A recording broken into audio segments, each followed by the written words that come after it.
Une femme nettoyait soigneusement un vieux flacon qu'elle venait d'acheter. Mais ce qu'elle ne savait pas, c'est que cela allait mener à une scène terrifiante. En un instant, le flacon commença à tourner rapidement, et un monstre gigantesque en sortit. La femme, pétrifiée par ce qu'elle venait de voir, se retrouva complètement désemparée. Le monstre était si grand qu'une seule de ses jambes mesurait 3 mètres de haut. Elle pensa qu'elle rêvait. Mais en se frottant les yeux, elle réalisa que ce n'était pas un rêve. Un homme colossal occupait désormais toute la pièce. Il toucha une à une les livres sur l'étagère, puis posa sa main sur l'ordinateur, absorbant instantanément toute la connaissance contenue dedans. Ensuite, il alluma la télévision et en sortit directement Einstein, qu'il proposa à la femme comme cadeau. La femme, effrayée, refusa immédiatement, lui demandant de le remettre à sa place. L'homme reposa Einstein à sa place. Il s'avéra que ce géant n'était autre que le fameux génie des vœux, capable d'exaucer 3 souhaits du plus profond du cœur de la femme.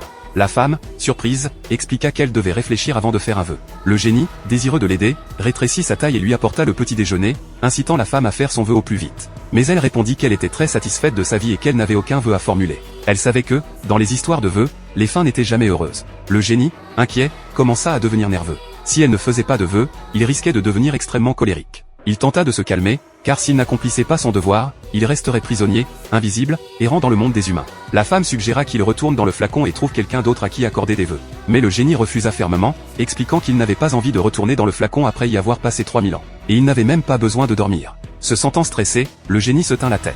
Désespérée, la femme finit par accepter de faire 3 vœux immédiatement. Le premier, que sa douleur à la tête disparaisse après le nettoyage. Le second, boire une petite tasse de thé. Et le troisième, manger une petite bouchée de gâteau. Le génie, blessé, se sentit dévalorisé. Il lui expliqua que les vœux devaient venir du cœur, que c'était une profession sérieuse, et il ne comprenait pas comment quelqu'un pouvait être sans désir profond. Puis, soudainement, la femme prononça un vœu, et une scène terrifiante se produisit.